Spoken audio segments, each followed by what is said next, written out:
Hey everyone, this is Lolcohol, and welcome to the fourth video in this series all about crafting. In this video, and over the next few videos, I'm going to be discussing different crafting methods, when to use them, and their pros and cons. This is going to be a fairly general guide, but it should answer a lot of your questions. In this episode, we're finally going to be crafting. If you haven't watched the first 3 episodes, be sure to check them out first, as we go over a lot of the basics of item mechanics. With that being said, let's get into it. Alteration crafting. Orbs of Alteration used to be a really basic form of crafting, but now I feel like it's the first step of some really advanced crafting sessions.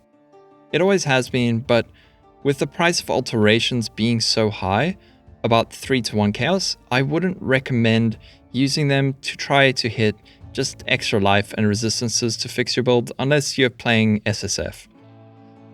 So when should you use alteration crafting? You should use alteration crafting when you want to hit a specific mod with a low weight with either few or no tags. Essentially, we'll be crafting an item from the ground up, one modifier at a time, from the hardest modifier to the easiest. When using this method, it's a good idea before starting to have an idea of your perfect item that you're trying to create, so that you'll know which mods to look out for. I'll explain how to know which mods are good for your build a bit later. It will be very general, but I feel like it'll be helpful. Quickly, let's go over how Orbs of Alteration work. When using an Orb of Alteration on an item, that item needs to be magic, which means that it can only have one prefix and one suffix. Sometimes, when using an alteration, an item will roll either just one suffix or one prefix, or both a prefix and a suffix. Let's have a look at this helmet of mine. This is a Warlord Influence Hubris Circlet. It has the Warlord influence because I want to hit the +1 power charges mod. Let's have a look at that mod on PoE DB. Do you notice something? The weight. It's 125, incredibly low. And the tags? There are none. Because it has no tags, we can't force this mod in any way, and using fossils or chaos orbs to hit this specific mod, along with some other good mods, would be an incredibly costly gamble. So instead, this is an indication that alteration crafting is a good place to start. All we need to do is spam some alterations until we see this mod. Let's do that right now.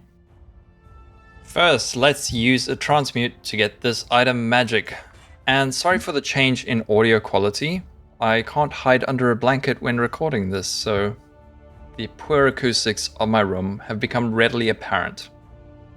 Alright, so let's stop here for a second. Something to note, the mod I want is a prefix. And in this case, life is blocking that prefix. So what should we do?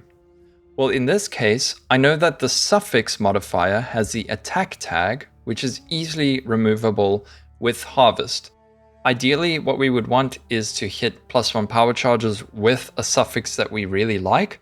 But in this case, it's a really good idea to use a regal orb, just in case we hit the power charges mod on top of this, because tier 1 life is excellent. I want it for my build. Let's see what we can get. Alright, we hit rarity of items found. That's fine. All we do now is use an Orb of Scouring and go back to the beginning.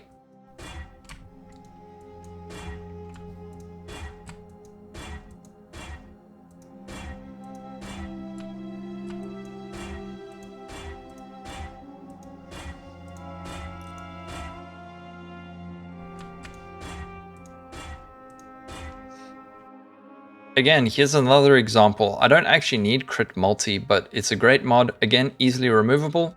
So I'm gonna regal it. Maybe we hit the +1 power charges. No luck. Scour, start again.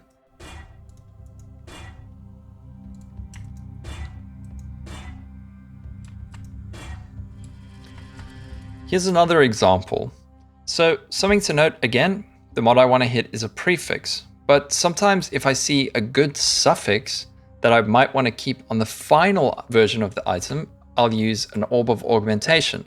This is guaranteed to add a prefix because a magic item can only have one prefix and one suffix. We know the mod we want is a prefix, so we'll aug hopefully hit what we want, but if we don't, we just keep going.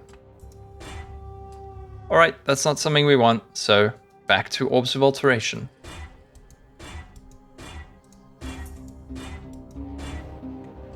Again, good suffix, so we're going to use an augment on it. Tier 2 Chaos Resistance, this is actually really nice for my build, so let's augment it. 9 max energy shield, don't want that, let's keep going. So as I mentioned, that +1 power charges mod is super rare, so we're not going to expect it to see it very quickly at all. Alright, this is interesting. We've got both a prefix and a suffix. These aren't particularly good, but if we hit the power charges with this, it'll be good, so let's regal it. Unfortunately, nothing. Just by the way a regal orb works is that it upgrades a magic item to a rare item and adds an additional mod. So if we have a magic item with a prefix and a suffix, if we use a regal, it'll add one modifier being either a prefix or a suffix. So there's an even lower chance that we get the power charges mod, but it's, again, these are not too expensive, so it's always worth to hit it if you have a good prefix and a good suffix, or a prefix that you like and a suffix that you can easily remove. This initial process can be kind of tedious, but it's how you do it. Now this is interesting, right? Because that elemental damage is a modifier that I want on my final item. Remember how I said that you should have an image of your perfect item in mind? So I know I want elemental damage, life, +1 power charges, and then some suffixes. So in this case, we hit it, but I know that if we were to try and get power charges now using harvest or any other method, it's going to cost an absolute fortune to get it. So that's why I'm going to scour it and keep trying to hit the power charges. Because let's say you try and exalt +1 power charges, that's going to cost you an exalt every time. Whereas if I hit it in this initial stage, it might just cost me a few alterations. Even if it's a couple hundred, it's still cheaper than using an exalt, probably not hitting it, and then having to start from the beginning again. Kind of want to... whenever I see some tier 1 mods, I don't want to roll past it, even if it's not what I'm looking for. Don't be like me. Save your currency. Alright, this is a prefix that I know I want, which means that if we were to try get the power charges mod, we would have to augment a suffix and then regal it. So I'm not going to do that. It was tier 2, so it's not worth it to me to regal it. And these are the kinds of things you should be thinking about. That's why I'm kind of going through my process every time I do something different, that you can sort of understand what I'm doing. Fire resistance, tier 1 fire resistance, I will augment that. We don't hit the modifier we want, and mana is a mod that I know we cannot remove with harvest, so we're going to keep going. Ooh, okay, this is really nice. This is tier 1 life and tier 1 lightning resistance. I will absolutely use a regal orb on this, pray we hit the power charges. No dice, but still, it was worth a shot. This is actually pretty decent for my build. Increase elemental damage and regenerate % of life, so I'll chuck a regal on that. 41 cold resistance, not a bad regal, but it's not the power charges mod. In all of those circumstances, because we know that power charges does not have a tag, the only thing I'm looking for when regaling this is +1 power charges. Remember that we're trying to start with the hardest to hit modifier first and then build our way up.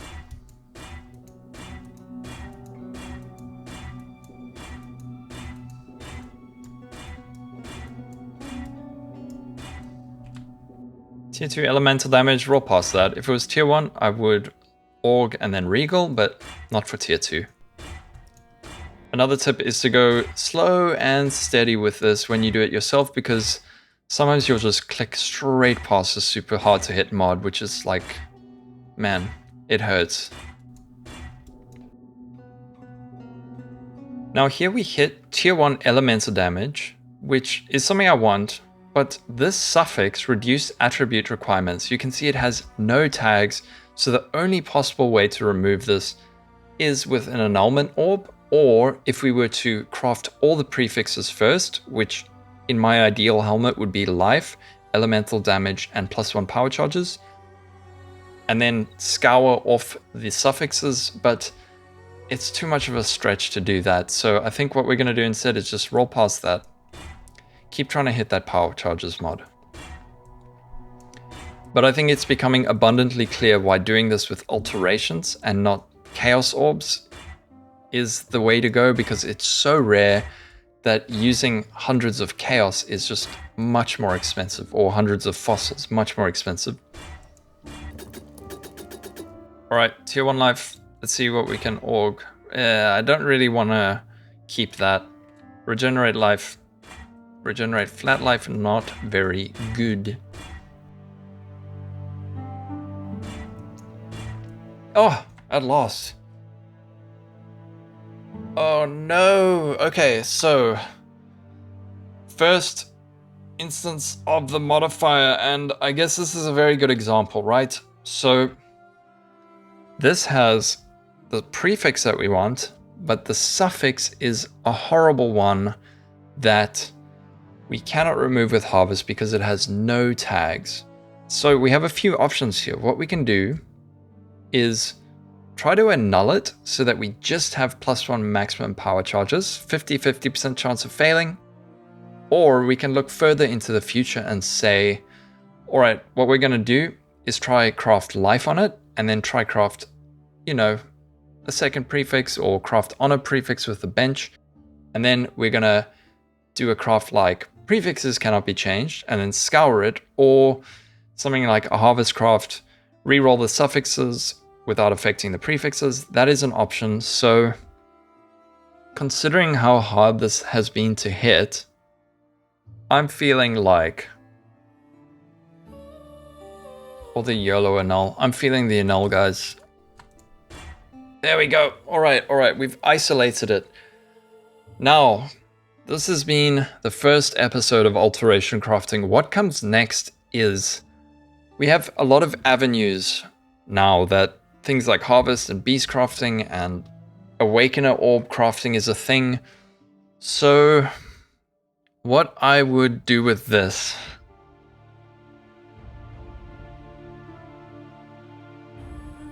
so let's recap. When should you use the Alteration Augment Regal method? You use this method generally when you're trying to hit a really hard to hit modifier and have a plan to craft each other modifier one by one. You need to have an intention to craft from the ground up, from the hardest mod to the least hard mod. Before we go, at the beginning of the video, I mentioned how you can know which mods you'd want on a perfect item. Well, firstly, you need to know your build, and you need to know which modifiers to look out for. Which modifiers improve your defenses? Which ones improve your DPS? Which ones serve as utilities, such as cooldown reduction? If you're using a good build guide, it should provide some of this information, but if not, you can always hop over to PoE Ninja, look at ascendancies, select the main skill that you're using, and have a look at what gear similar builds to you are using. Even if these people have crazy good gear that you can't afford, you can still take note of which mods they're using. Try to take notes of which mods are defensive, offensive, or utility related. This is a good way to learn which mods matter to your build and which mods you'd want to target when crafting. That's going to be it for this video. Thanks for watching, everyone. If you enjoyed the video, a like and subscribe are always appreciated, and be sure to check out our Discord server. An amazingly helpful community member, Aimless, set it up single-handedly. I'd like it to be a place where we can chat and learn from one another, and everyone is welcome. You can find the invitation link in the description of the video. Take care and stay safe. This is Lolcohol. Have a wonderful day. Divine power! Divine power! It's branching, Exile. You're making me nervous.